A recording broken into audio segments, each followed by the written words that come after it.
नमस्कार, स्वागत है आपका मेरे सत्यमेव जयते चैनल में।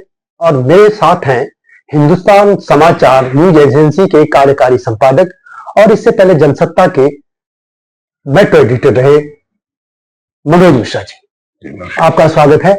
मनोज जी, दिल्ली में चुनाव होने जा रहे हैं। मनोज जी, दिल्ली की डेमोग्राफी बहुत चेंज हुई है, करीब 2 करोड़ के आसपास, 1 करोड़ 70-80 लाख तक यहाँ की आबादी हो चुकी है, लगभग 2 करोड़ हम कह सकते हैं। इसमें जाति धर्म और क्या समीकरण बन रहे हैं? आबादी नहीं, हाँ। अब तो 170 क्या से ऊपर वोटर हो गए। 2 करोड़ से ऊपर आबादी हो गई।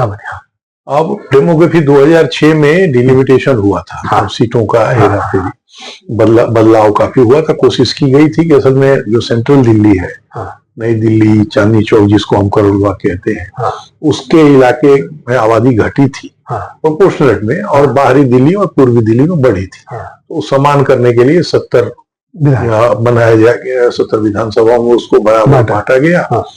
और उसी हिसाब से फिर नीचे नगर निगम की सीटें बनी। पहले 4-4 बनी, पहले 2-2 बनी, फिर 4-4 बनी, फिर अब 3 हो गई, हाँ।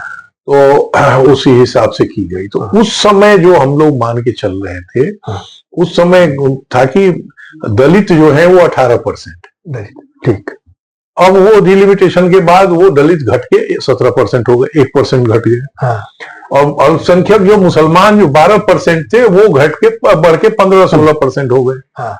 ये तो तब का आंकड़ा है, अब तो और ज्यादा हो गए, हाँ। पहले हम लोग शुरू में जब दिल्ली आए और दिल्ली कवर करते थे तब मान के चलते थे कि लोग विधानसभा की 4 सीटें ऐसी हैं जहां मुस्लिम वोटर 10-20% से ज्यादा है, हाँ, हाँ। एक ओखला, चांदनी चौक की 2 सीटें और एक सीलम, हाँ। यही 4 सीटें थी। आज की तारीख में 20 सीटें ऐसी हैं 70 में से जहां 15% से ज्यादा मुस्लिम है। कौन कौन सी हैं? और 17 सीटें तो ऐसी हैं जहां 20% से ज्यादा। अब तो चांदनी चौक की 3 सीटें आसपास की, बली मरान, मटिया महल और चांदनी चौक। उसी तरह से साउथ दिल्ली की पौष मानी जाने वाली ग्रेटर कैलाश, मालवीय नगर, सुदूर आउटर की किराड़ी, संगम विहार, बदरपुर, मंगोलपुरी, ये सब, और यमुना पार की तो जो एक नॉर्थ ईस्ट जो लोकसभा सीट है, हाँ। उसमें तो मुझे लग रहा है यमुना पार की तरफ 8 विधानसभा सीटें हैं, हाँ। उसमें से 7 होंगी जिसमें 20% से ज्यादा वोटर होंगे, हाँ। हाईएस्ट वोटर सीलमपुर, हाँ। बाबरपुर, सीमापुरी, हाँ, मुस्तफाबाद, करावल नगर, गांधीनगर, इन सारी सीटों पर भरपूर संख्या में सीमापुरी घर वाले। अगर केवल 2 बिरादरी, अगर मेजर बिरादरी तय कर ले, हाँ। तो चुनाव की पूरी दिशा बदल देगा। अगर दलित और अल्पसंख्यक अगर एक तरफा हो जाए, जो अभी मैक्सिमम वोट वो आम आदमी को मिलती नहीं है, लोकसभा में हो सकता है दलित वोट में कुछ हिस्सा भाजपा को मिली हो, तो पूरी चुनाव की दिशा बदल देंगे। इसी के साथ अगर आप जोड़ लेंगे जो हम लोग पूर्वांचल के प्रवासी कहते हैं पूर्वी, तब तो आधी दिल्ली बदल गई, क्योंकि 50 सीटें ऐसी हम मान के चलते हैं जहां 20% से ज्यादा पूर्वी है। बिल्कुल। तो कहने का मतलब ये है कि ये 3 बिरादरी को जिसने साथ लिया, जो अभी आम आदमी पार्टी ने साथ रखा है, फ्री बिजली, जिसमें वही मैक्सिमम गरीब तबका के बाद तबका कह रहे हैं, जिनको हरा पाना मुश्किल हो जाएगा, हरा पाना मुश्किल, अगर ये तीनों इंपैक्ट रहे। हाँ। लेकिन इस बार थोड़ी सी स्थिति इसलिए बदलती दिख रही है, हाँ। कि कांग्रेस ने भी इन्हीं वर्ग, जो ये ओरिजिनली कांग्रेस के वोटर थे, हाँ। जो 2013 से शिफ्ट होने शुरू हो गए, हाँ। और 2015 में पूरी तरह शिफ्ट हो गए, हाँ। ये वर्ग ओरिजिनली कांग्रेस के साथ था। वो कांग्रेस फिर से उसको लाने के लिए बड़े पैमाने पर मुस्लिम लीडरों को यहाँ उतारा है, प्रभारी बनाया है, काजी निजामुद्दीन को प्रभारी बनाया है, और सहारनपुर के जो MP हैं उनको क्या कहते हैं उसको, जो उम्मीदवार तय करने वाली स्क्रीनिंग कमेटी है उसमें रखा है। उसकी अध्यक्ष तो मीनाक्षी नटराजन है, लेकिन और इस तरह से और भी कई नाम, राजस्थान के पूर्व MLA मुसलमान है, इस तरह से पूरी टीम उतारी है। और उम्मीदवार भी जो घोषित किया है वो उस उम्मीदवार मतलब साफ सुथरे और प्रभावशाली उम्मीदवार लग रहे हैं अभी तक। चुनाव आने के बाद क्या माहौल होगा?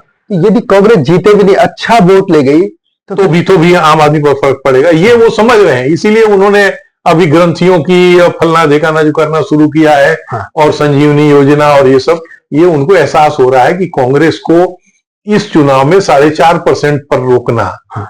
असंभव है। अच्छा, जात धर्मों की हम बात करें, सिख किधर जाएंगे? नहीं, सिख तो भ्रमित है अभी।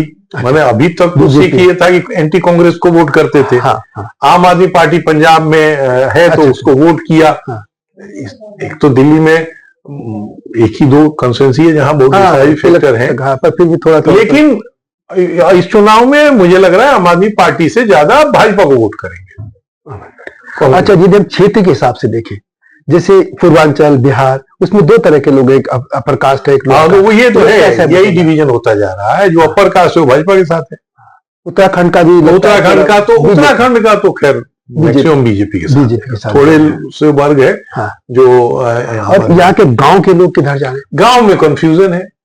गांव में देखिए, अब वो भाजपा, वो पुरानी भाजपा रही नहीं। हाँ। कि वो पढ़े लिखे लोगों की और इनकी पार्टी नहीं। अब हर जातियों में भाजपा ने अपनी पैठ बनाई है।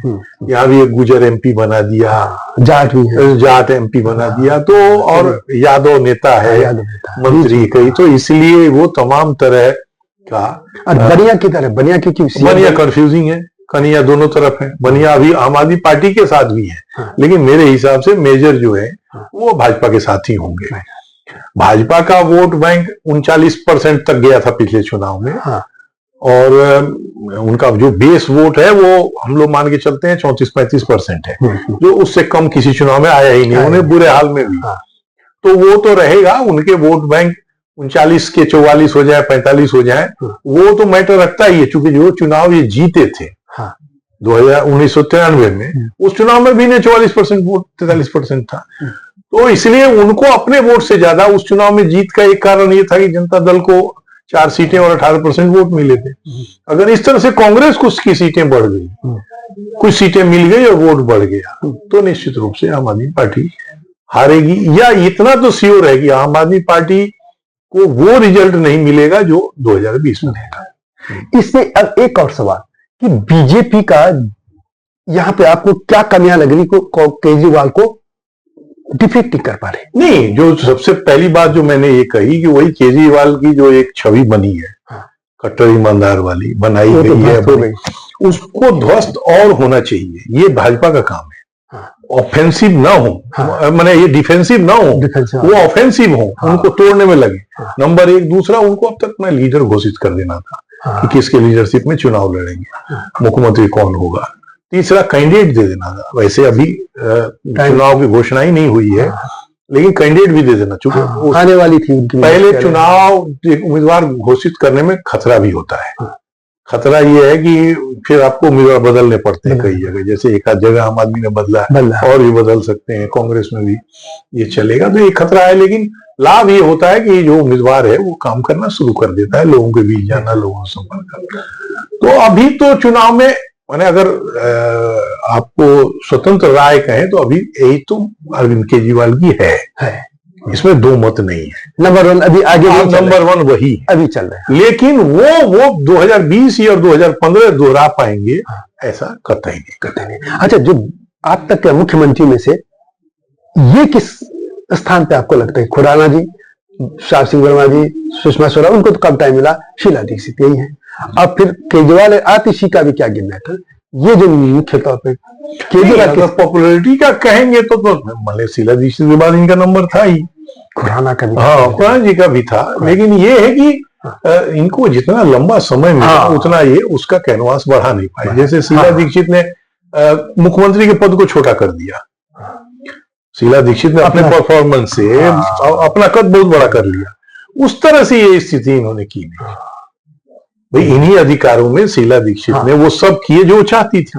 इन्होंने 3 अधिकार आप ही बता रहे थे आपकी किताब में, कौन से छीन भाई विधानसभा का कुछ अधिकार दिए थे एलजी ने जो उनके पास है। हाँ, जो आप ही बता।